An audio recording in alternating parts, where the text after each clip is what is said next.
Selanjutnya yaitu al-kalimat. Kalimat ini terbagi menjadi 3. Yang pertama kalimat isim, yang kedua kalimat fi'il, dan ketiga kalimat huruf. Kalimat di dalam bahasa Arab itu adalah kata. Berbeda dengan bahasa Indonesia. Kalau kalimat di dalam bahasa Indonesia itu adalah susunan dari kata-kata menjadi suatu kalimat. Akan tetapi di dalam bahasa Arab itu, kata itu adalah kalimat. Susunan dari kalimat-kalimat, kalimat namanya jumlah. Contoh yang tadi Zaidun Qoimun, Zaidun itu kalimat. Kemudian ada Qoimun juga itu kalimat. Maka susunan antara kalimat itu menjadi jumlah namanya. Nah, kalimat itu ada 3. Yang pertama kalimat isim atau kata benda. Yang kedua kalimat fi'il atau kata kerja. Yang ketiga kalimat huruf atau jadi selain dari isim dan fi'il huruf itu. Nanti dijelaskan lagi.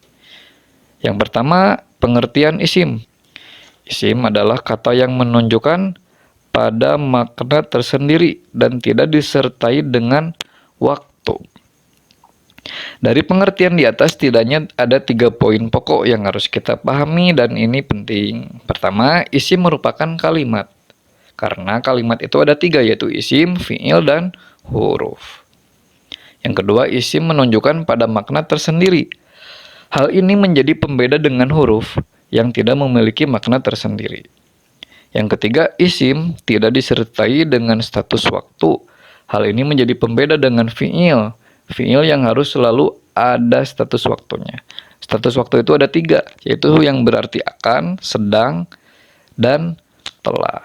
Jadi, contohnya nih, kitabun. Kitabun itu kan artinya buku. Nah, buku itu artinya itu nggak ada kaitannya dengan waktu gitu. Ya. Jadi, kitabun itu, ya kitab, artinya itu buku. Jadi punya makna tersendiri, cuma punya makna sendiri gitu. Ya. Yang selanjutnya itu ciri-ciri isim itu ada banyak ya. Yang pertama yaitu adanya tanwin. Contohnya rojulun. Kalimat rojulun merupakan isim.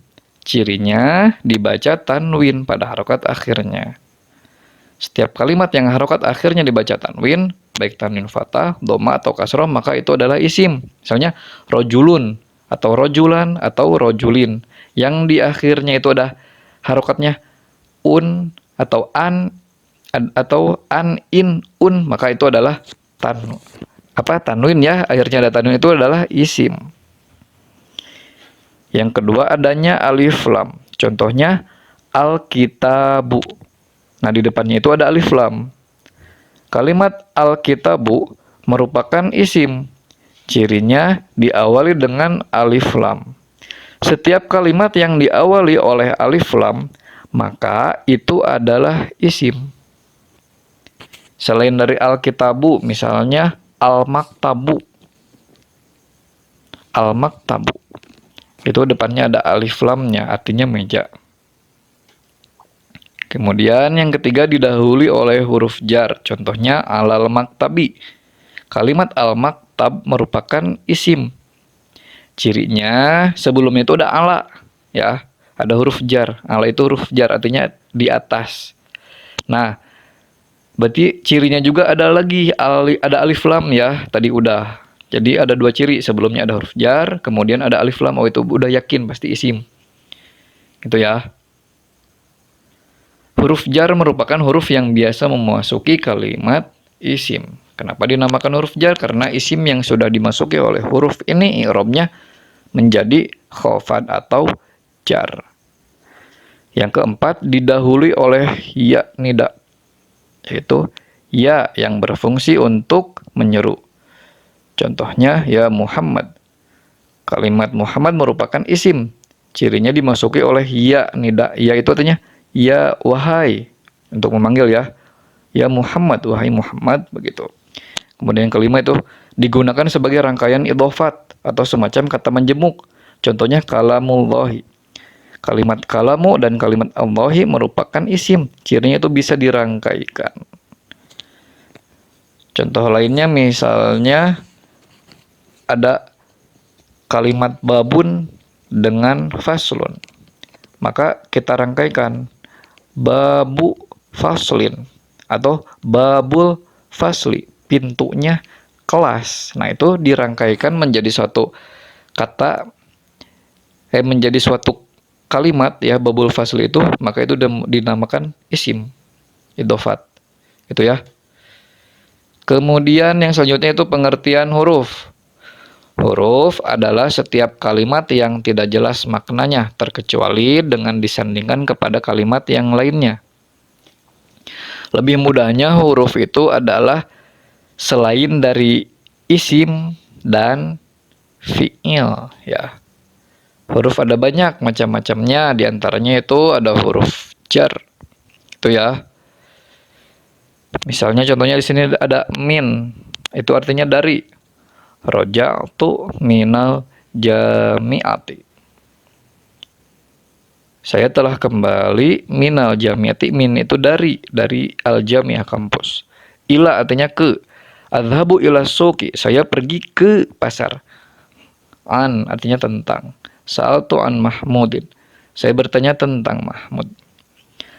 Ala, al-kitabu alal maktabi, buku itu di atas meja. Jelas tuh al-kursi, saya duduk di atas kursi. Fi at-talibu fil fasli. At-talibu mahasiswa laki-laki itu fil fasli di dalam kelas. At-talibu itu bisa diartikan mahasiswa atau siswa atau boleh juga santri ya. Rubba rajulin sholihin fil masjidi. Rubba sedikit sekali laki-laki yang soleh itu di dalam masjid.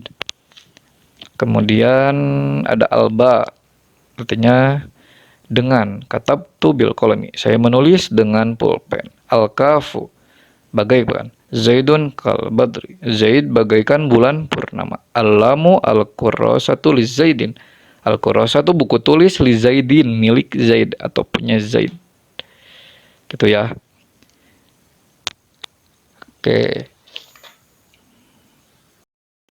Selanjutnya itu isim ditinjau dari jenisnya.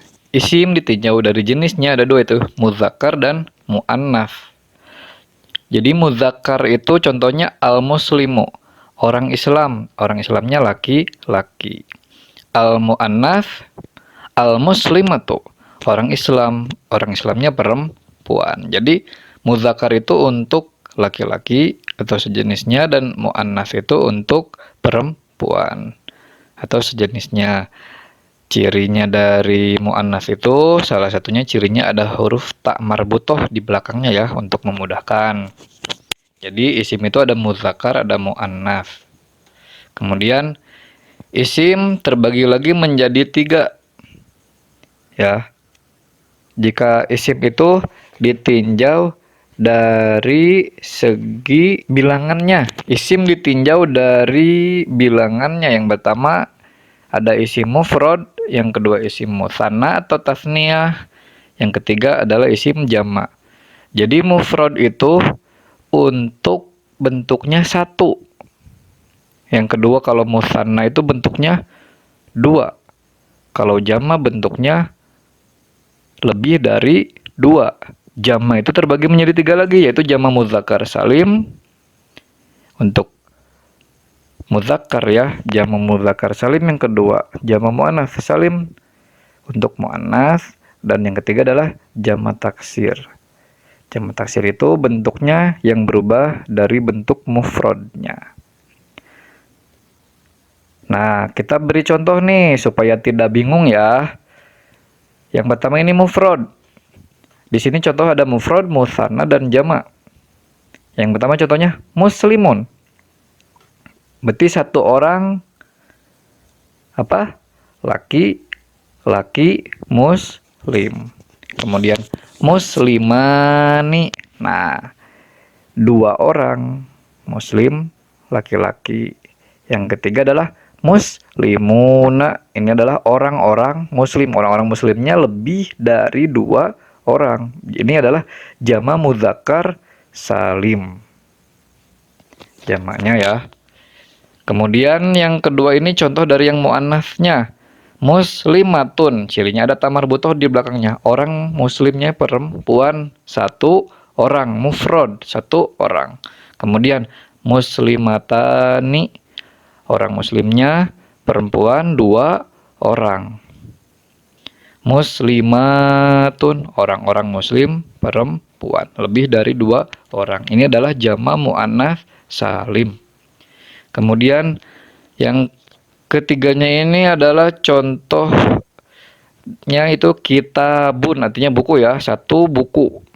Kitabani, dua buku. Kutubun, nah ini adalah bukunya itu lebih dari dua. Ini contoh dari jamak taksir. Jadi jamak taksir itu berubah dari bentuk mufradnya. Bentuk mufradnya kan kitabun. Ini jadi kutubun.